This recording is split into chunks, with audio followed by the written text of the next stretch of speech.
Kami ang Kadumahan. Kami ang Team Manobo nang galing sa Mindanao, halos lahat. Hindi lahat, halos lahat. Kami lahat. Ang Manobo ay isa sa pinakamalaking tribo sa buong Mindanao. Kaya si Renan from Tiguhanan, Manobo, Bukidnon, Bukidnon.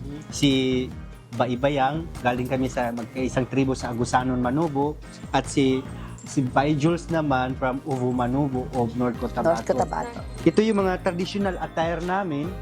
Kung nakikita nyo, yung kasuotan namin ni Baibayang, Suyam. may mga suyam. Ito yung dream embroidery na tinatahi talaga yung buhay, yung experience, yung lahat ng pinagdaanan namin bilang mga katutubo. Ito pong nasa aking buhok, tawag po dito ay suwat. So, yun po, hairdress po siya ng mga ubok manok. Ang sa amin naman po ay kinaraan ang tawag naman po. So, ito po yung nagsisimbola po talaga namin sa katapangan, talagang pagiging proud Manobo po. Napakalaking bagay para sa amin para napansin ng Family Feud ang mga katutubo.